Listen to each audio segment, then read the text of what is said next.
Kisah ini terdapat di dalam salah satu bagian dari kitab suci Tripitaka. Dikisahkan tentang salah satu dari dua murid utama Sang Buddha Gotama, bernama Yang Mulia Moggallana. Meskipun beliau sudah mencapai tingkat kesucian tertinggi, arahat, dan mempunyai kemampuan fisik dan batin yang amat tinggi, tetapi beliau meninggal dengan cara yang amat menyedihkan, yaitu dikepung oleh para penjahat dan dipukuli sampai meninggal dunia. Sang Buddha lalu menjelaskan perbuatan yang telah dilakukan oleh Yang Mulia Moggallana pada salah satu kehidupannya yang lampau, sehingga ia harus menerima cara kematiannya yang amat menyedihkan itu. Pada masa lampau, terdapatlah seorang pemuda yang amat baik budi.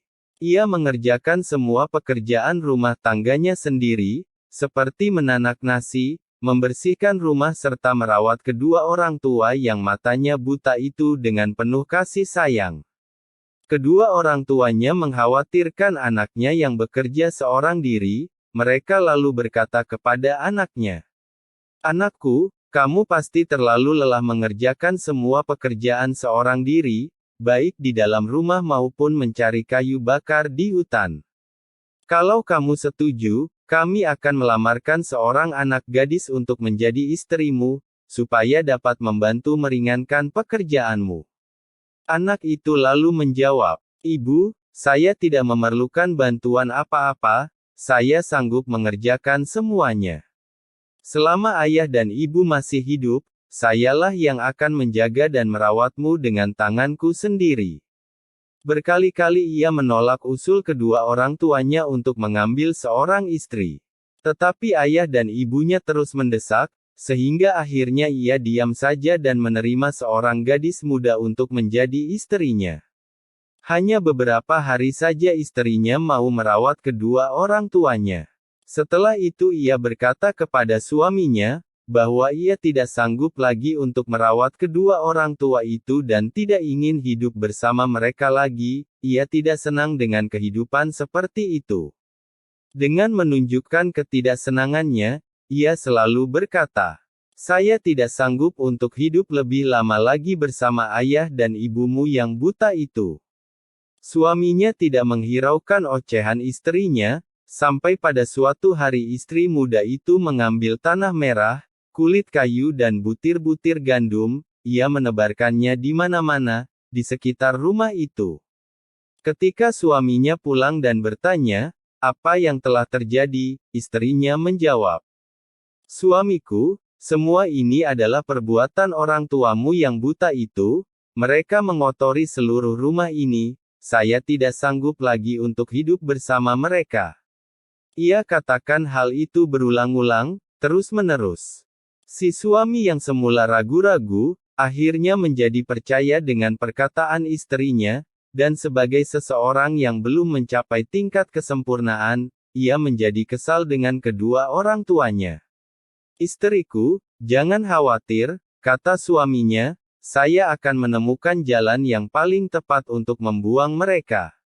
Kemudian ia memberi makan kepada kedua orang tuanya sambil berkata, "Ayah dan ibu, ada salah satu keluarga kita yang sangat mengharapkan kedatanganmu, marilah kita datang mengunjungi mereka." Ia lalu membantu kedua orang tuanya yang buta masuk ke dalam kereta, ia juga ikut pergi bersama mereka. Ketika mereka berada di tengah hutan yang sangat lebat, ia berkata kepada ayahnya, "Ayah, peganglah tali kekang ini, lembu-lembu ini dapat berjalan ke arah yang kita tuju dengan baik, di sini banyak para perampok bersembunyi, menunggu orang-orang yang lewat. Saya turun dulu melihat keadaan di sekitar tempat ini." Ia lalu memberikan tali kekang itu kepada ayahnya, dan segera turun dari kereta, diarahkannya kereta itu masuk ke dalam hutan yang amat lebat. Anak muda itu mulai membuat keributan, teriakan-teriakan, amat berisik seolah-olah ada segerombolan perampok yang akan menyerang. Ketika kedua orang tua mendengar suara yang amat berisik itu, mereka ketakutan dan berpikir, "Wah, ada segerombolan perampok yang akan menyerang kita." Mereka lalu berkata dengan berteriak, "Anakku, kami sudah tua, cepatlah pergi, selamatkanlah dirimu, jangan perhatikan kami lagi. Pergilah, cepat pergi. Ketika kedua orang tua itu berteriak menyuruhnya pergi, anak laki-laki itu juga berteriak-teriak seperti teriakan perampok. Ia lalu memukuli kedua orang tuanya itu sampai mati, dan membuang mayatnya ke dalam hutan lebat. Setelah melakukan perbuatan yang kejam itu, ia pulang ke rumah. Ia amat menyesali perbuatannya. Setelah menceritakan perbuatan Beku Moggallana di masa yang lampau, Sang Buddha lalu berkata, "Oh para beku, karena perbuatan buruk yang telah dilakukannya, pada salah satu kehidupannya di masa yang lampau, dengan membunuh ayah dan ibunya yang buta, ia harus menerima kematiannya dengan cara yang mengerikan seperti itu. Inilah kelahirannya yang terakhir di dalam lingkaran samsara ini, meskipun ia telah menjadi orang suci, ia tetap tidak dapat melarikan diri dari akibat perbuatan buruk yang telah dilakukannya."